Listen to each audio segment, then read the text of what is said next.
스마트머니의 선택입니다. 김정유 애널리스트님 모셨습니다. 안녕하세요. 네, 안녕하십니까?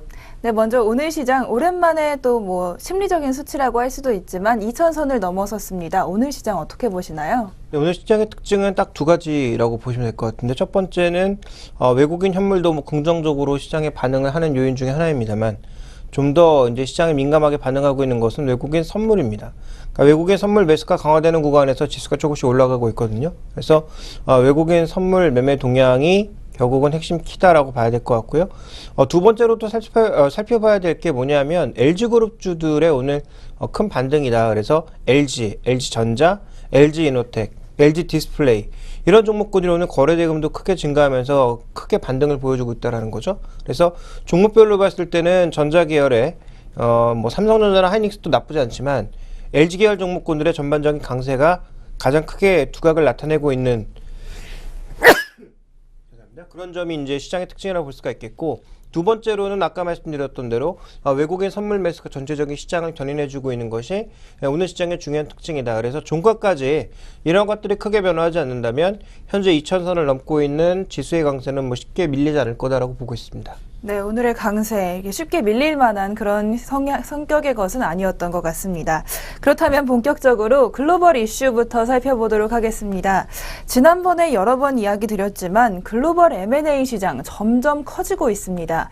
그런데 이제 계속해서 이야기가 나오는데 혹시나 과열된 것은 아닐까 좀 걱정도 되거든요. 어떻게 보시나요? 결론부터 말씀드리면 과열 측면이 약간은 있다라고 봐야 되겠죠.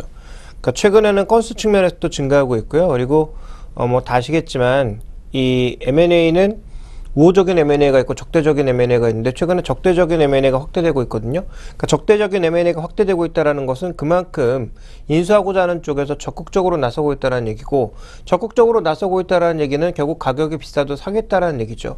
물론 그 가치 평가를 하기 때문에 자신들이 평가해 놓은 가치보다 너무 넘어서면 사지 않겠지만, 최근에 이렇게 증가하고 있는 것은 여러 가지 배경이 있다라고 볼 수가 있는데요.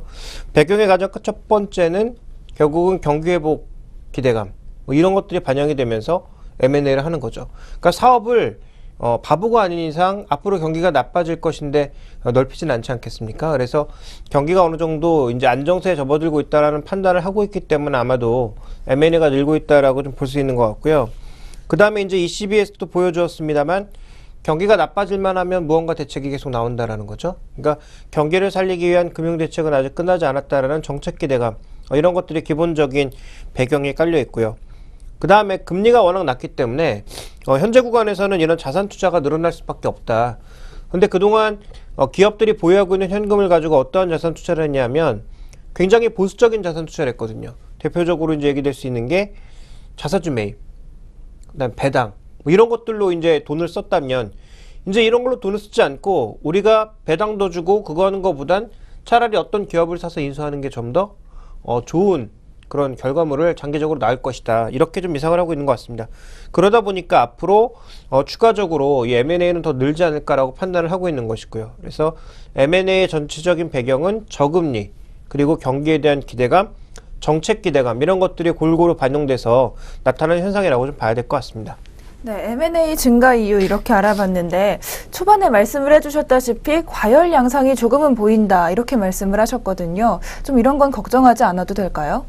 일단 상장된 기업별로 조금 다르고요. 국가별로 조금 차이가 나타나고 있는 것 같은데, 대표적으로 우리나라 같은 경우에는 대부분의 기업들이 그런 것은 아닙니다만 전체 시장 PER이 이머징 대비해서도 낮고요. 선진국 대비해서는 월등히 낮거든요.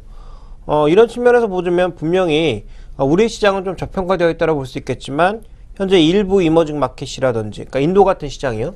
인도 같은 시장 같은 경우는 사상 최고치 그리고 있지만 펀더멘탈적으로 보면 밸류에이션은 굉장히 높은 수준이고요. 미국도 지금 17배 수준의 PER은 역대 거의 최고치에 육박하고 있기 때문에 싸다라고 볼 수 없는 그런 상황입니다. 물론 미국 시장도 그 내에서 에너지 업종이나 국영지 업종 같은 경우에는 여전히 시장 평균에 못 미치고 기술주나 바이오 종목은 훨씬 뛰어넘는 그런 밸류에이션 격차를 보여주고 있으나, 그래서 약간의 그 시장 내에서 업종별에 따라 격차는 있으나 전체적으로 지금 선진국 시장의 종목군들이 별로 싸지 않은 국면임에도 불구하고 거기다 프리미엄을 얹어서 지금 사고 있단 말이에요. 그래서 오늘 미국 시장이나 유럽 시장의 강세에 있어서의 핵심도 M&A가 확대되고 있다는 점이었습니다. 그래서 이런 부분들을 고려해 봤을 때 다소 고평가 영역에 놓여 있는 종목군들을 비싼 가격에 사고 있다는 관점에서 약간의 과열 국면일 수 있다라고 판단하고 있습니다만, 결국은 현재 저금리, 저물가가 이어지는 현 상황에서는 결국은 변하지 않을 거라는 거죠. 그래서 아까 말씀드렸던 것처럼 M&A가 추가적으로 증가할 가능성은 충분히 있다라고 봐야 될 것 같고요. 다만 금리나 물가가 빠르게 변할 경우, 뭐 환율이나 이런 주변 여건들이 빠르게 변할 경우에는 현재 나타나고 있는 M&A는 금세 사고로들 수 있기 때문에 어느 정도 과열 국면에 진입하고 있다라는 정도로 이해하시면 될 것 같습니다. 네, 어느 정도 고평가가 좀 되고 있지만 저금리와 저물가 계속되는 이상은 좀 확대될 가능성 있고요. 그럼에도 불구하고 금리와 뭐 환율 등이 바뀐다면 금방 사그러들 가능성도 꼭 유념하시기 바랍니다. 네, 그렇다면 이제 다음 이슈로 넘어가 보겠습니다. 영국의 부동산 시장이 많이 또 흔들리고 있다고 하는데요. 미국의 부동산 시장이 흔들렸을 때 세계 경제에 참 많은 영향을 줬습니다. 영국의 부동산 시장의 영향은 어느 정도일까요?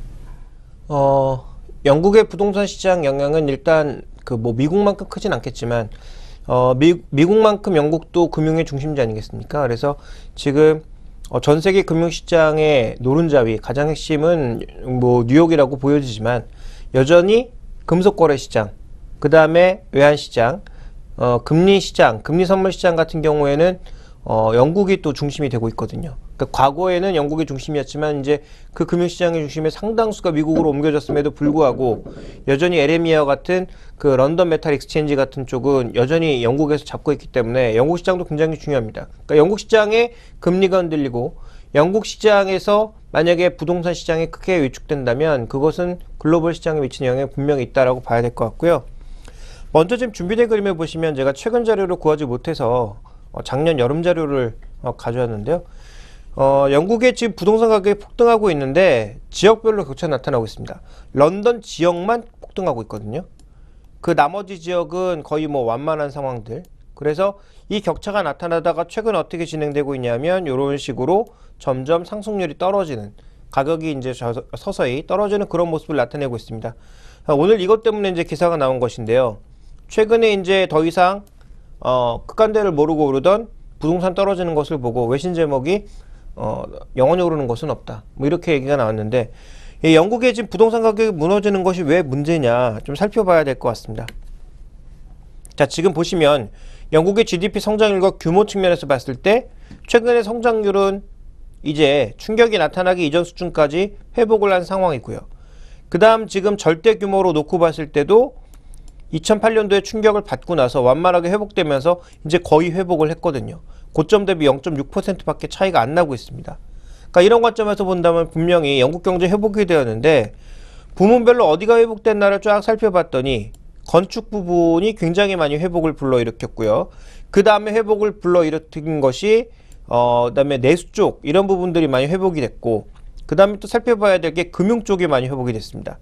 그러니까 나머지 쪽은 뭐 상대적으로 부진하고, 영국은 뭐 다 아시겠지만 제조업이 발달한 국가는 아니기 때문에 제조업보다는 건설업을 포함한 나머지 내수 산업들의 발전이 결국 견인했다라고 봐야 될 것 같습니다. 그래서 가장 처음에 발달했던 것이 결국은 GDP를 견인했던 핵심이 이 건축 쪽이 빠르게 개선되니까 그 다음 뒤를 이어서 내수 서비스 시장이 개선되었단 말이죠. 그래서 부동산 시장의 회복 자체가 영국 경제를 견인했다고 해도 과언이 아닌 그런 상황이라고 보여집니다. 그런데 만약에 부동산이 조정을 받는다? 그렇다면 당연히 좀 부담이 될 수밖에 없는 상황이고요. 이외에도 지금 여러 유럽 그 주요국들의 부동산 가격을 살펴봤을 때 여전히 지금 스페인은 헤매고 있는 상황이고, 영국은 오르고 있는데 아까 말씀드렸다시피 지역별 격차가 굉장히 심하고요. 독일을 포함한 스웨덴과 같은 이 북유럽, 동유럽 국가들 중에서 주요국은 끝간대를 모르고 지금 계속 주택 가격이 올라가고 있는 상황이거든요. 그러니까 이런 국가들에서 동일한 문제가 발생할 가능성이 있다라는 거죠. 그러니까 지금 ECB가 돈을 투입했습니다. ECB가 엄청난 유로를 투입했는데 이게 이제 9월 달에 만약에 투입된다라고 하면 어제도 정리해드린 것처럼 실물로 들어가야 되거든요. 근데 이 실물이 만약에 부동산이 되게 될 경우 스웨덴이나 독일 같은 국가 쪽에서, 혹은 상대적으로 최근에 굉장히 안 좋은 스페인이나 이태리 같은 이런 쪽에서 만약에 부동산 시장에 화랑이 나타나기 시작한다면 잠시 경제가 좋아지는 효과 같은 그런 모습을 보일 수 있겠습니다만 물가와 금리가 만약에 동반해서 빠르게 올라갈 경우에는 결국은 이 시장도 충격을 받을 수 있다라는 거죠. 그래서 물가의 증가 속도가 경제 성장률을 밑도는 완만한 속도로 성장한다면 집값의 상승 같은 것들이 오히려 긍정적인 요소로 다가올 수 있겠지만 만약에 경제 성장률을 뛰어넘을 정도로 물가가 빠르게 올라가거나 집값이 부양 압력을 받는다면 결국은 이것은 추가적인 버블 가능성을 충분히 또 내포하는 것이기 때문에 부담이 될 수 있겠다. 이렇게 좀 봐야 될 것 같고요. 그렇게 본다면 우리가 여기서도 똑같은 결론을 얻을 수 있는 거죠. M&A도 지금 자산 가격을 사는 데 있어서 금리의 변화가 부담스럽듯이 영국의 주택시장 그리고 빠르게 올라가고 있는 북유럽의 주택시장도 금리의 상승은 부담스럽다라는 겁니다. 근데 현재 지금 구간에서 장기적 금리를 유지해 준다라고 했는데 그 근거에는 지금의 저성장과 저물가가 깔려 있거든요. 그러니까 저성장과 저물가가 깨지면 ECB도 언제든지 정책을 지금의 금리 완화, 통화 완화 정책에서 바꿀 수가 있단 말이죠. 어쨌든 지금 그게 안 된다라는 생각하에 여러 가지 부양책들이 나오고 있는 건데 그건 아무도 모르는 상황 아니겠습니까? 그럼 결국은 영국부터 촉발된 부동산 시장의 흔들림이 옆으로 파급되고 나면 우리 입장에선 별로 유리하지 않다라는 거죠. 왜냐하면 그들의 금융시장이 흔들리는 것은 우리 입장에서 보면 다시 또 최악의 경우, 이미 우리가 겪었던 최악의 경우까지는 아니겠지만 부담스러운 국면으로 갈 수 있기 때문에 향후 무엇보다도 부동산 가격이 많이 오른 북유럽, 그다음에 영국을 중심으로 하는 국가의 부동산 시장이 흔들리는지는 지금 당장은 아니지만 계속 확인해 볼 필요가 있다라고 판단하고 있습니다. 네, 앞으로도 계속 영국과 북유럽의 부동산 시장 변동성을 꼭 주의하시면서 투자하시기 바랍니다. 그렇다면 세 번째 글로벌 이슈로 넘어가 보겠습니다. 최근 중국의 인민은행이 유동성 정책을 발표했는데요. 네, 은행의 지급 준비율을 낮췄다고 합니다. 이 정책 과연 어떤 의미가 있을지 궁금합니다. 어떻게 보시나요? 먼저 지준율을 낮춘다라고 하는 게 뭡니까? 지준율이라고 하는 건 결국 지급준비금 비율이거든요. 그러니까 지급준비금이 뭐냐면 은행에 제가 예금을 맡겼을 때 그 돈을 은행은 가지고 있지 않습니다. 대출을 이용해서 밖으로 돌리거든요. 그래서 거기서 남는 예대마진을 이용해서 은행이 돈을 버는 것이고, 그런데 지급준비금은 뭐냐? 돈을 맡긴 사람이 언제든지 와서 돈을 찾아갈 수 있기 때문에 최소한의 돈을 남겨둬야 된다라는 그 비율을 정하는 건데요. 지금 중국 정부는 전체 대형은행의 지급준비율을 20% 정도로 묶어두고 있고요. 중소형은행 같은 경우에는 한 2% 정도의 차이를 둬서 좀 더 낮은 수준을 유지하고 있습니다. 근데 이번에 같은 경우에 나타난 유동성 대책은 특정은행, 그러니까 정부가 제시하는, 인민은행이 제시하는 조건에 맞는 은행의 지급준비율을 추가적으로 낮춰주겠다라고 하는 거고요. 이 지급준비율이 낮아지면 결국 뭘까요? 은행들이 대출해 줄 수 있는 자금 여력이 더 늘어난다라는 얘기 아니겠습니까? 그래서 결국 이와 같은 긍정적인 부분 때문에 유동성 효과가 일부 있지 않을까라는 기대감이 나타나고 있는 건데요. 핵심은 이겁니다. 지금 나타나는 것처럼 지방의 중소은행이나 아니면 이런 특정은행의 그 지급준비율을 낮아주는 것을 시장은 기대하는 것이 아니라 전면적인 지급준비율 인하를 요구하고 있는 거거든요. 그러니까 지금 미국이나 이런 국가들은 뭐 5% 정도, 우리나라를 포함한 뭐 이머징 국가들 중에서 약간 선진국 쪽에 가까운 데는 한 10% 정도인데 중국은 지금 20%를 요구하고 있는 거니까 상당수 많은 돈을 지금 묶어두고 있고 이 돈이 부동산으로 쓸려가거나 아니면 다른 자산시장으로 쓸려가서 자산을 고평가 시켜놓는 것을 가장 경계하고 있는 거거든요. 또 이런 그 흐름이 나타나게 되면 지금 시진핑이 초기에 추진하고 있는 구조조정이나 여러 가지 노력들이 모두 망가질 가능성이 있기 때문에 결국은 전면적인 금리 인하 혹은 뭐 지준율 인하는 없다라고 좀 보셔야 될 것 같습니다. 그래서 여기에 대해서 좀 과한 기대도 필요하지 않을 것 같고요. 결국은 중국이 계속 이렇게 미세하게 뭔가를 조정하고 있는 것은 글로벌 시장에서 계속 걱정하고 있는 중국의 경착륙 우려를 덜기 위한 노력, 그 다음에 실제로 과거처럼 돈을 쏟아붓는 게 아니라 필요한 곳에만 돈을 돌리는 그런 노력들이 나타나고 있다고 봐야 되겠죠. 그래서 저번에 중소형은행을 지원할 때도 마찬가지였죠. 중소기업이라든지 아니면 중소은행들을 중심으로 해서 농어촌 지역을 좀 지원하는 정책이었거든요. 근데 이번에도 마찬가지입니다. 농어촌 지역 대상의 대출이 많은 은행들을 대상으로 지준율을 낮춰준 것이기 때문에 상대적으로 도시보다 뭐 부동산도 덜 오르고 있고, 그다음에 경제도 역시 덜 움직이고 있는 이런 뭐 그 지방 지역들을 보살피기 위한 그런 대책이라고 봐야 되기 때문에 계속 중국의 정책은 최근에 타겟팅이라는 거죠. 안 좋은 쪽에만 돈을 지급하는 형태의 타겟팅 정책이 나타나고 있는 것으로 봤을 때 전체 경제에 미치는 영향은 제한적이다라고 봐야 될 것 같고요. 그런 관점에서 본다면 국내에 영향을 미칠 만한 중국 관련주들, 뭐 대표적으로 중국 소비주라든지 중국과 연관되어 있는 뭐 산업재, 소재 이런 종목군들이 미치는 영향도 제한적이라고 봐야 될 것 같습니다. 그래서 어쨌든 우리에겐 좋은 이슈이긴 하나 이것이 국내 경제에 미치는 압력은 제한적이다. 이렇게 볼 수 있습니다. 네, 지금까지 글로벌 이슈 모두 3가지 알아봤습니다. 글로벌 M&A, 그리고 중국 인민은행의 정책, 그리고 또 영국의 부동산 시장까지 알아봤죠. 잠시 후에 환율 이슈로 다시 돌아오도록 하겠습니다.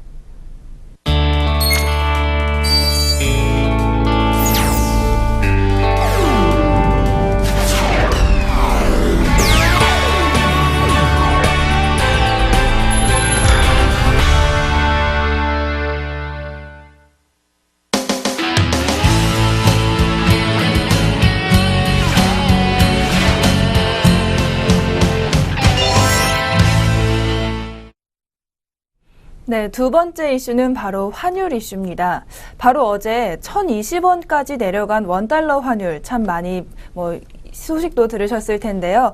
이 환율의 계속해서 이렇게 떨어지는 것, 바꿔 말하면 원화 강세가 이어지는 것, 과연 왜 그런 것인지 더 자세히 따져보도록 하겠습니다. 일단 원화 강세의 이유, 가장 큰 이유가 어디 있다고 보시나요? 일단 한국의 금리가 전반적으로 좀 글로벌 시장보다는 좀 높다라고 봐야 되겠죠. 그래서 기본적으로 돈의 흐름은 금리가 낮은 곳에서 높은 곳으로 흐르게 되어 있으니까 이런 관점에서 당연히 금리가 상대적으로 높은 한국, 그리고 한국이 뭐 고평가된 시장도 아니고 상대적인 재정 상태도 안정되어 있기 때문이고요. 또 수급적으로 살펴봤을 땐 준비된 그림을 보시면 경상수지 추이가 지금 역대 최고 수준입니다. 과거에 절대 보지 못했던 경상수지가 최근에 28개월 연속으로 흑자를 내면서 쌓여가고 있기 때문에 이와 같은 경상수지 흑자 자체가 결국은 이만큼 우리가 달러를 쌓아뒀기 때문에 달러 공급은 느니까 우리나라의 달러의 가격은 당연히 상대적으로 떨어질 수밖에 없는 거고요. 달러 가격이 떨어진다라는 건 당연히 달러와 교환하는 원화의 가치는 올라가는 거고 환율은 역으로 표현되니까 환율은 떨어질 수밖에 없는 거죠. 그러니까 중요한 건 앞으로도 이런 추세가 이어진다라고 보고 있는 것이 좀 더 문제가 아닌가라고 판단하고 있고요. 또 하나 이제 수급적으로는 외국인들이 달러에서 자꾸 원화로 바꿔서 우리나라 주식이나 채권을 사고 있다라는 것 자체도 결국은 국내 이 원화에 있어서는 강세 요인이라고 봐야 되겠죠. 그래서 성장률도 과거 대비해서 3%대로 정상을 찾은 데다가 결국은 펀더멘탈의 회복에 따른 수급 회복이 더불어서 나타나고 있기 때문에 여러 가지가 이제 복합적으로 다 나타나고 있는 거죠. 그래서 정부가 뭐 방어한다고는 하나 과거 뭐 노무현 정부 때도 확인했다시피 정부가 외평채까지 발행해서 방어해봐야 소용이 없는 것이고요.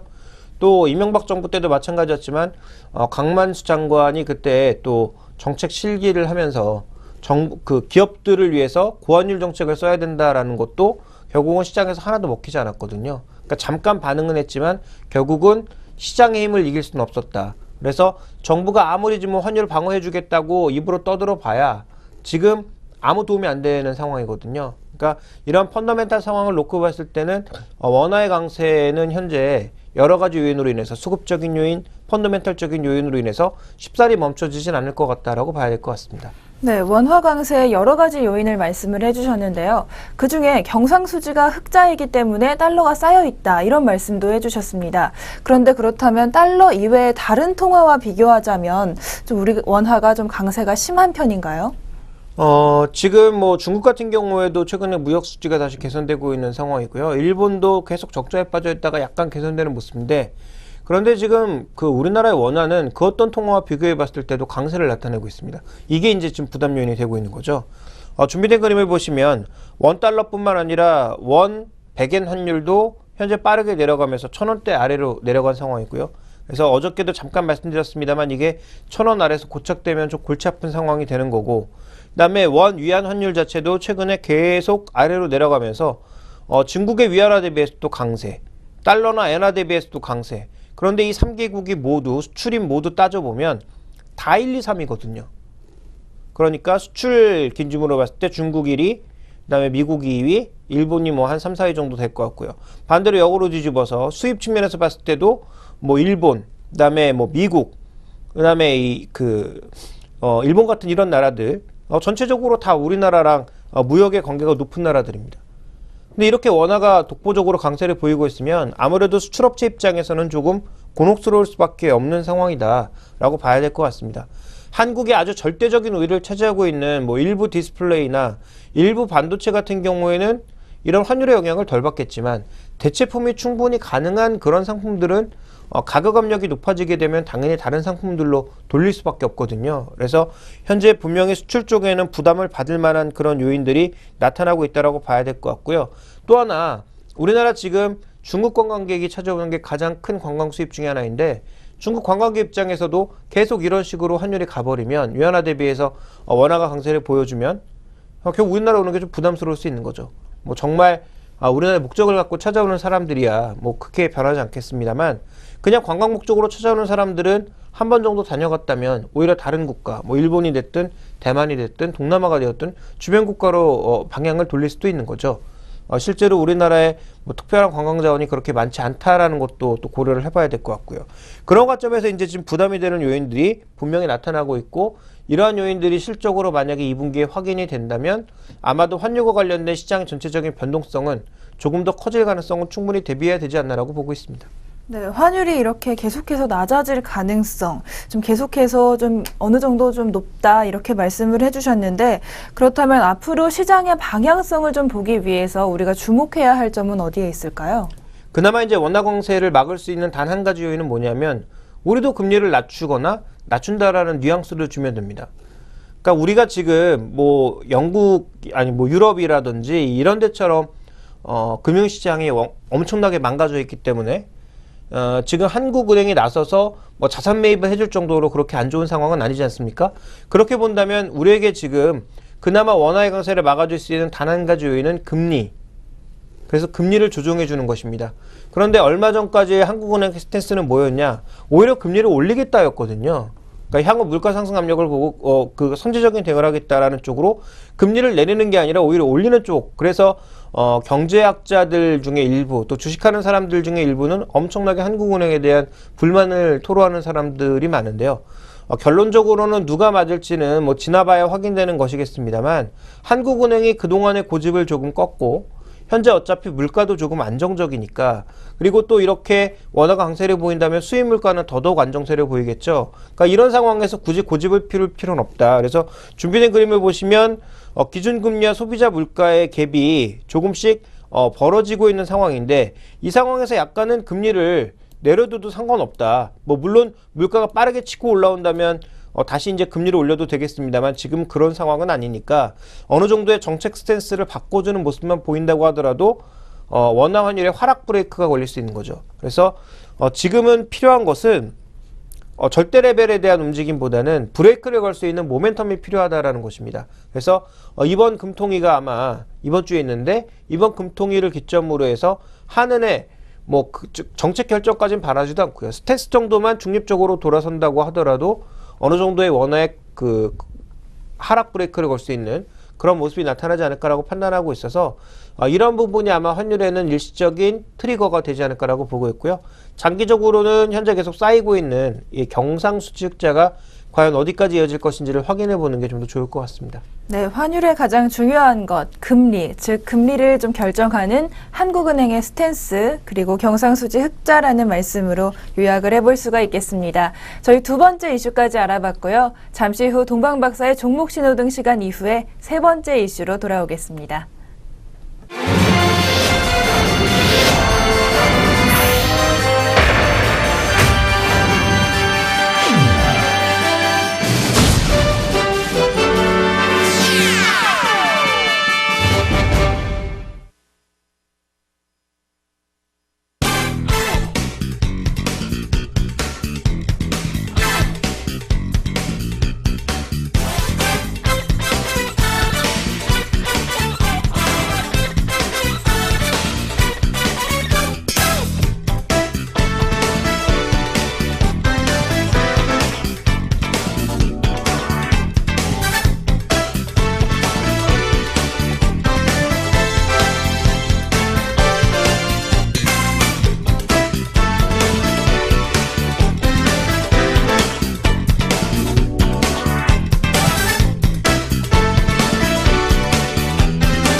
동방박사의 종목 신호등 시간입니다.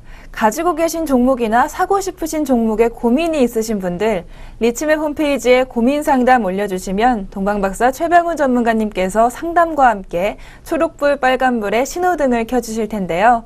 오늘도 동방박사 최병훈 전문가님 모셨습니다. 안녕하세요. 네, 안녕하십니까. 동방박사 최병훈 전문가입니다. 네, 오늘도 좋은 말씀 부탁드리겠습니다.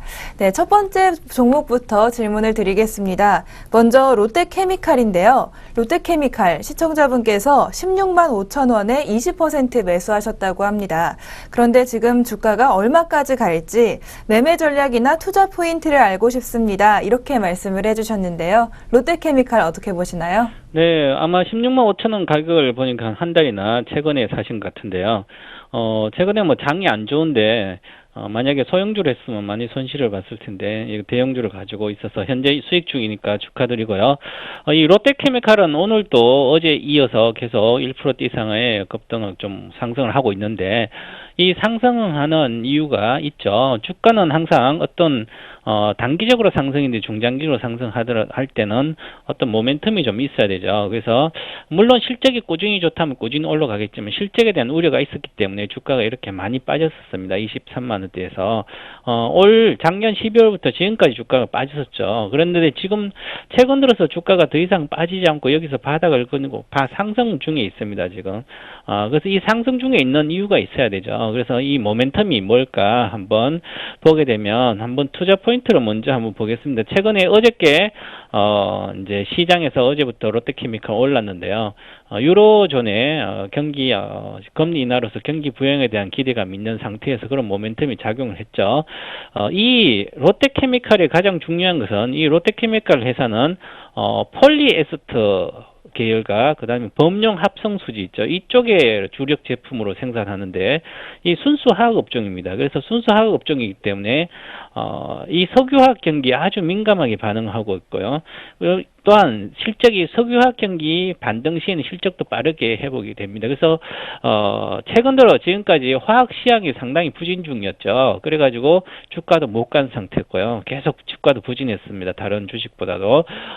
그리고 이제는 어저께 경기 회복에 대한 유로존의 회복뿐만 아니라 중국에 대한 회복에 대한 모멘텀이 작용했기 때문에 오늘 또 중국의 소비자 물가 지수의 상승과 개선이죠. 그 다음에 생산자 물가 개선이 있었기 때문에 전반적으로 하반기부터는 선진국부터 시작해서 유럽 경기까지 다소 회복이 기대되는 측면이 있으면 그래서 모멘텀이 작용해서 주가는 좀 올라가고 있는 상태고요.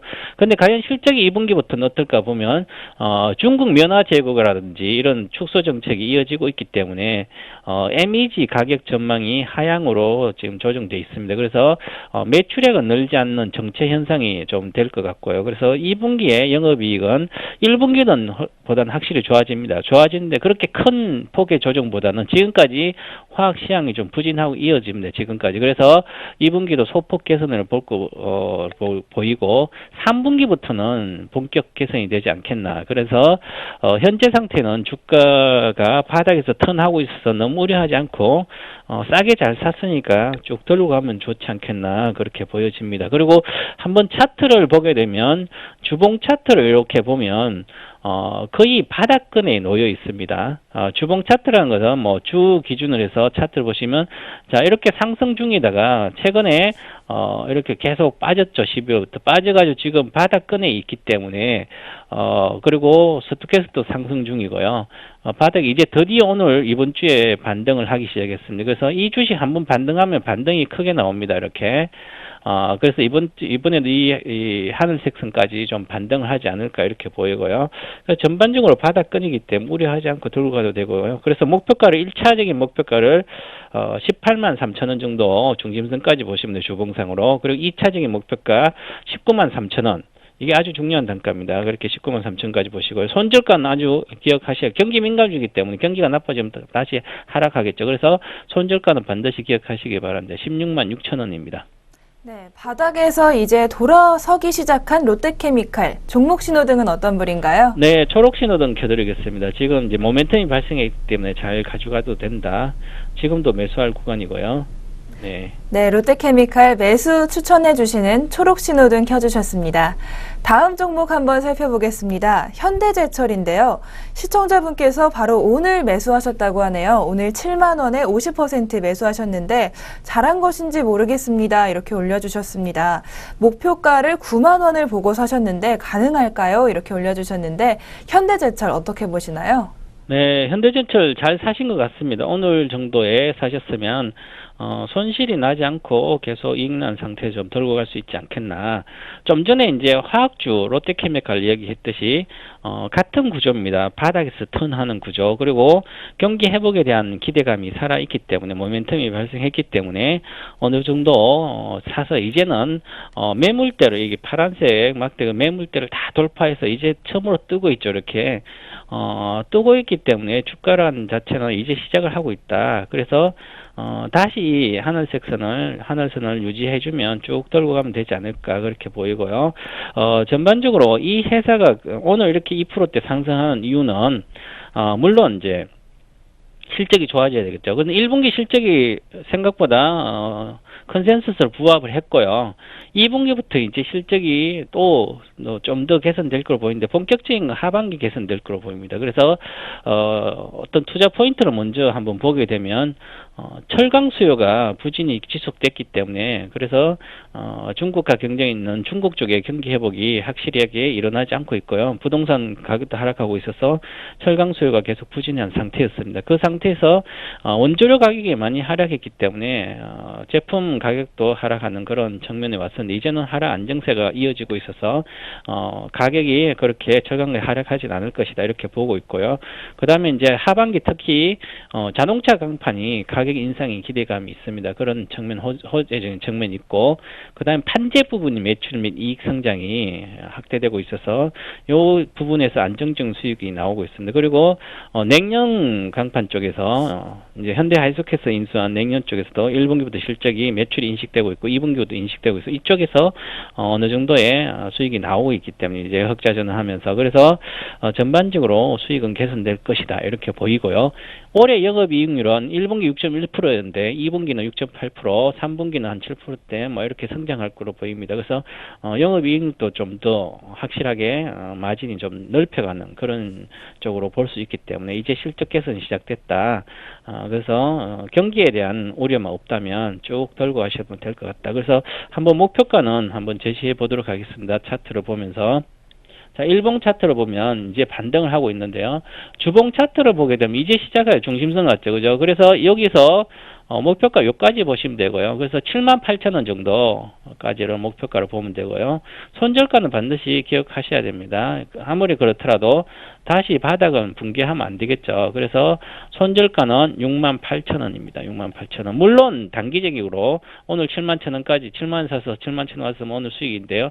단기적으로는 73,000원대 가서 한번 조정을 받겠지만, 일단 전반적으로 경기 모멘텀이 있기 때문에 78,000원까지 보시면 된다, 이렇게 보고 좀 뚝 들고 가시고, 보시면 또 월봉을 보면 149,500원 2011년 4월부터 계속해서 경기가 안 좋게 내려와서 이제는 바닥권이죠, 그죠? 쌍바닥 형태에 거리고 있기 때문에 상승 우상향 하지 않겠나, 이렇게 보면 싼 단가에서 잘 샀다. 물론 탄력성은 좀 낮더라도 쭉 들고 가는 게 좋을 것 같습니다. 네, 목표가를 1차와 2차 이렇게 나눠서 제시를 해주셨는데요. 네. 현대제철 종목 신호등은 어떤 불인가요? 네, 초록 신호등 켜드리겠습니다. 네, 현대제철도 역시 안심하고 매수 가능하신 초록불 켜주셨습니다. 마지막 종목입니다. 바로 동국 SNC인데요. 동국 SNC를 5,100원 20%에 매수하셨다고 합니다. 그런데 요즘 최근 며칠 동안 좀 많이 주가가 떨어졌죠. 코스닥이 급락하는 바람에 같이 떨어졌다, 이렇게 생각을 하시고 실적이 역시 좋아진다고 하니까 중장기로 가져가려고 하신다는데 괜찮을까요? 이렇게 질문을 올려주셨습니다. 네, 동국 SNC 어떤가요? 네, 이분은 처음부터 중장기로 목표로 하고 사신 것 같아요. 그래서 목표가 뚜렷하기 때문에 잘 사셨습니다. 중장기로 사신 종목이 이렇게 좀 평가성이 나더라도 한 10% 정도 이상은 내려갔었네요. 4,500원 정도까지 내려갔으니까 5,100원에 샀으면 그렇더라도 향후에 뭐 한 달, 두 달 보고 산 게 아니고 중장기를 보고 샀기 때문에 이 중장기 종목은 반드시 중요한 것은 실적이 좋아져야 되죠. 주가는 항상 일봉 차트인데 단기적으로 이렇게 올라갔다 주식은 다시 또 코스닥이 종목이 계속 하락하면서 급락을 줬습니다. 그리고 오늘은 반등하는데, 자, 그러면 중장기 종목이기 때문에 일봉은 큰 의미가 없습니다. 그죠? 주봉이나 월봉을 보시면, 자, 월봉을 보면 이제 바닥끈이죠. 바닥에서 반등했다가 다시 조정 주기 때문에, 그럼 이런 경우는 결국은 실적에 주가가 달려있다. 실적이 좋아지면, 향후에 좋아지면 주가는 우상향할 수밖에 없거든요. 그래서 이 종목에 대한 어떤 회사 내용을 잠깐 알아보게 되면, 이 회사는 풍력 회사죠. 그래서 풍력 최대 시장인 미국이 이제 설치량이 좀 늘고 있고요. 그래서 중남미와 동유럽 쪽에 비주류 국가에 대한 수요가 증가되고 있어서 해외 터빈 업체들이 메이커들이 실적이 개선되고 있습니다. 그래서 글로벌 이제 풍력 터빈 업체들 주가가 고공행진하고 있거든요. 그런 상태에서 이 회사의 매출의 80%가 미국 향해로 나오기 때문에 미국 풍력 터빈 업체들 시향이 연동됩니다. 그래서 이제 업황 자체를 보면 미국 시장의 매출이 80%이기 때문에 미국 시장의 풍력 업황이 아주 좋기 때문에 실적도 개선되고 있고 풍력 터빈 업체들이 그래서 전반적으로 이 회사도 이제 실적이 개선되고 있습니다. 그래서 1분기 실적이 잘 나왔고요.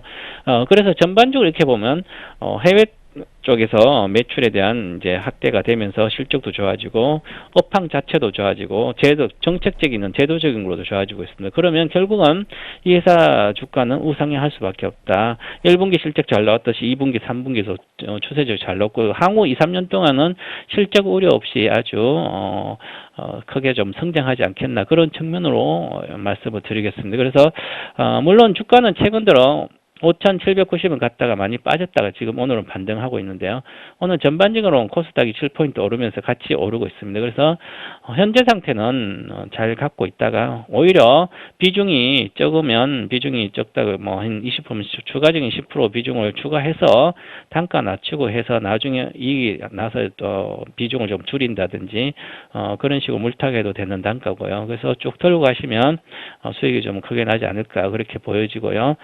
이 종목도 물론 실적이 개선되기 때문에 하루 이틀 보지 말고 중장기적으로 보면서 단가 낮추기 작업을 해가면서 쭉 들고 가시면 좋을 것 같습니다. 그래서 목표가는 1차적으로는 4,950원까지 보시면 될 거고요. 기술적으로 일봉상으로 단기적으로 일봉의 중심선까지 보시면 되고요. 자, 중장기 목표가는 월봉을 보시면 중장기 목표가는 7,500원 정도까지 그래서 여기 단가는 다 돌파해서 여기 단가 있는 단가까지 보시면 여기가 7,500원 정도 됩니다. 그래서 7,500원 정도까지 보시고요.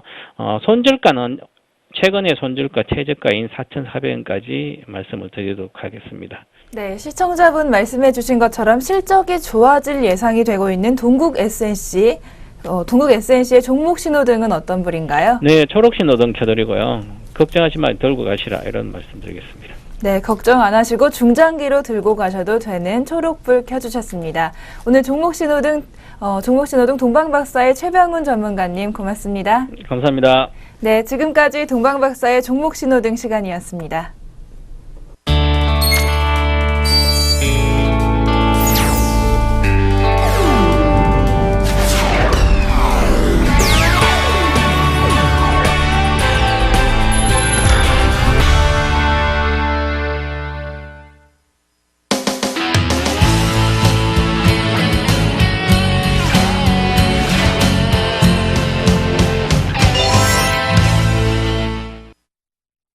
네, 다시 스마트머니의 선택입니다. 세 번째 이슈가 남아있는데요. 세 번째 이슈는 바로 우리 시장의 수급 동향 알아보겠습니다. 바로 내일 모레죠. 12일이 옵션 동기 만기일인데 이 만기를 앞두고 수급 동향 지금 어떤 식으로 움직이고 있습니까? 일단 뭐 국내 수급 중에서 기관 수급은 최근에 뭐 우리 국내 증시를 강하게 사는 모습은 아니고요. 2000선 위에서는 여전히 좀 둔화되는 그런 모습을 나타내고 있는 가운데 해외 쪽의 자금 흐름을 보시면 아이시어즈 MSCI 이머징 마켓 펀드라고 하는 게 있습니다. 그래서 그 모건 스탠리에서 제공하고 있는 MSCI 지수의 전반적인 흐름을 쫓아가는 이머징 마켓 펀드의 자금 흐름이 최근에 좀 둔화되고 있는 상황입니다. 그래서 4월 들어 다시 매수에 들어오는 흐름 보이다가 최근 들어서는 정체에 빠진 양상인데요. 이 구간 안에서 지금 이머징 마켓 수익률이 엇갈리고 있거든요. 인도 계속 오르고 있고 뭐 우리나라나 대만 같은 경우에는 약간 정체에 빠진 모습을 나타내고 있고 중국은 소폭의 마이너스를 그리는 등 국가별로 차이가 많이 나고 있습니다. 그러니까 제한적인 자금이 서로 분배되는 과정에서 수익률을 조금 분리시키고 있다라는 관점으로 이해를 해볼 수 있는 상황이기 때문에 결국은 가장 수급의 핵심은 외국인들의 수급이 국내로 연일 매수를 해주고 있기는 하나 신규 자금들의 유입은 생각보다 조금 제한적이지 않나라고 판단해 볼 수 있을 것 같고요. 우리 시장의 가장 큰 강점이라고 볼 수 있는 저평가 과정 혹은 삼성그룹과 같은 모멘텀이 있는 종목들 또 IT 종목을 중심으로 해서 글로벌 시장의 점유율이 확대되고 있는 일부 종목군들을 제외한다면 전체 시장의 수급은 여전히 조금 제한적이다라고 봐야 될 것 같고요. 오늘도 지금 현재 외국인들 매수하고 있고 기관도 매수하고 있습니다만 이들의 매수 금액의 합이 1,600억 정도에 아직까지 불과합니다. 그런데 전체 프로그램 매수는 2,200억이 넘고 있거든요. 그러니까 프로그램 매수보다도 지금 매수가 덜 들어오고 있다라는 얘기인데 어쨌든 강도가 강해서 지수가 많이 올라가고는 있습니다만 이런 수급 구도로 생각해 보면 최근에 전체적으로 외국인들의 수급이 아주 강하다, 본격적인 매수가 유입되고 있다 이렇게까지 평가하기에는 조금 어려울 것 같습니다. 네, 국내 증시 아직까지는 그렇게까지 많이 들어오는 건 아니다. 이렇게 말씀을 해주셨는데요. 그렇다면 국내 증시의 수급 변동성, 이 변동성 부분은 어떻게 보시나요? 일단 만기가 있지만 만기보다 더 눈에 띄고 있는 건 뭐냐면 내일 결정날 MSCI의 지수 변경 과정입니다. 그래서 벌써 이제 3년째, 4년째 시도인가요? 하고 있는데 우리가 선진국 지수에 편입될 수 있을지 여부가 계속 언급이 되고 있습니다만 이번에도 가망 없다. 왜냐하면 외국인들이 요구하고 있는 것들이 하나도 지켜지지 않고 있기 때문에 우리나라 시장에 대해서는 여전히 선진시장으로 편입을 안 해줄 거다라는 얘기가 나오고 있고요. 그 다음에 또 한 가지 우리 입장에서 부담되는 요인은 뭐냐면 지금 중국 같은 경우에는 그 아이쉐어즈에 포함되어 있는 게 상해 증시가 아니라 그 홍콩 증시에 상장되어 있는 그 H쉐어즈 그래서 홍콩에 상장되어 있는 중국 종목들을 중심으로 대상으로 하는 그 ETF가 상장되어 있습니다. 그런데 이번에 어떤 얘기가 나오고 있냐면 중국 본토 증시 상해 A 증시의 주식을 아이쉐어즈 안으로 집어넣겠다라는 그런 얘기가 나오고 있거든요. 그렇게 되면 한국의 입장에서는 별로 좋지 않습니다. 왜냐하면 준비된 그림을 보시면 지금 그 중국 증시, 본토 증시를 포함하지 않았을 경우에 차이나 중국이 18.9%, 한국이 16.9%를 차지하고 있는데요. 만약에 그 상해 A 주식이 조금이라도 들어오게 되면 중국 비중이 19.9%로 늘게 되고요. 한국 비중은 15.7%로 줄게 됩니다. 그러면 주식을 그만큼 팔아야 된다라는 얘기죠. 그러니까 한국에는 매도 압력이 쏟아져 나올 수 있는 이슈이기 때문에 혹자들은 이것도 가능성이 크지 않다. 우리나라가 선진국에 편입되는 것 마냥 상해이 증시가 여기에 들어가는 것도 쉽지 않다라고 얘기하고 있습니다만 만약에 이것이 실제로 상정되게 되면 부담이 되고요. 이게 5% 상정되었을 때 그렇게 영향을 준다라는 건데 만약에 이제 가능성은 거의 제로에 가깝지만 상해 A 증시가 100%다 MSCI 이머징 마켓으로 편입이 되게 되면요. 결국은 중국 비중이 27%로 늘고 한국 비중은 10%대 초반으로 줄어들게 되거든요. 그러면 전반적인 포트폴리오에 큰 변화가 나타날 수 있기 때문에 이와 관련된 변동성은 한 번 정도는 확인하고 갈 필요가 있겠다라고 판단하고 있습니다. 네, 상해 A주가 과연 편입이 될 것인지 우리에게도 많은 영향을 미칠 것 같습니다. 마지막으로 이제 옵션 만기를 앞두고 투자 전략 과연 어떻게 가져가면 좋을지 가장 중요한 포인트는 어디에 있다고 보시나요? 일단 외국인 선물 매매가 최근에 코스피 200 지수를 거의 들었다 놨다 하고 있거든요. 오늘도 조금 전에 말씀드렸지만 현물 매수보다는 선물 매수의 강화 구간이 지수의 강세를 이끌고 있는 상황입니다. 그래서 지금 외국인 한 2,000계약대에서 3,000계약대, 4,000계약대로 늘어나는 과정에서 다시 또 오늘의 고점을 넘어서고 있는 현 상황이기 때문에 준비된 그림을 보시면 외국인들의 선물 매매 전반적으로 지수가 완전히 농락당하고 있는 그런 양상을 최근에 거의 보여주고 있고 또 외국인들의 최근에 선물 변동폭이 굉장히 큽니다. 지금 보시면 위쪽으로도 2만 개, 아래쪽으로도 2만 개 정도, 그러니까 총 4만 개 정도를 가지고 우리 지수를 들었다 놨다를 반복하고 있는 그런 상황인데요. 만기가 다가왔기 때문에 기존에 들고 가고 있는 매도 포지션을 만약에 유지할 경우에는 지수는 이 박스 안에 묶여서 쉽게 나갈 수 없다. 그러니까 위쪽으로 2020 정도, 아래쪽으로 보면 한 1950 정도로 쉽게 하향 돌파하거나 상향 돌파할 수 없는 그런 박스권이 지속될 가능성이 높다라고 봐야 될 것 같고요. 만약에 기존 포지션을 빠르게 청산하면서 새롭게 신규 포지션이 모두 매수 쪽으로 간다면 아무래도 변동성이 좀 커지는 장세, 위쪽으로 상단으로 2100선까지는 굉장히 쉽게 움직일 수 있는 그런 장세 흐름도 예상해 볼 수 있는 상황이고요. 그렇게 본다면 현재 구간에서 우리에게 필요한 건 확인 후 가야 된다라는 거죠. 그러니까 박스를 돌파하게 되면 의외로 조금 더 상황이 커질 수 있기 때문에 박스 아래에서 사서 정말 어디가 될지 모르는 고점까지 모두 취하겠다라는 생각은 제가 보기엔 그렇게 바람직한 시각은 아닌 것 같고요. 아직까지는 박스권 내로 보되 만약에 박스권 돌파를 시도한다면 그때부터 새로 시작해도 기대했던 수익률만큼은 아니지만 안정적인 수익률이 나온다라는 측면에서 현재 외국인들의 지속적인 수급 유입 여부와 함께 기술적으로는 박스권 돌파 여부에 관심을 가지시는 것이 핵심이 아닌가라고 판단하고 있습니다. 네, 박스권 돌파 여부 꼭 확인하시고 계속해서 투자 이어나가시기 바랍니다. 네, 오늘 김종효 애널리스트님 좋은 말씀 고맙습니다. 네, 지금까지 스마트머니의 선택이었습니다.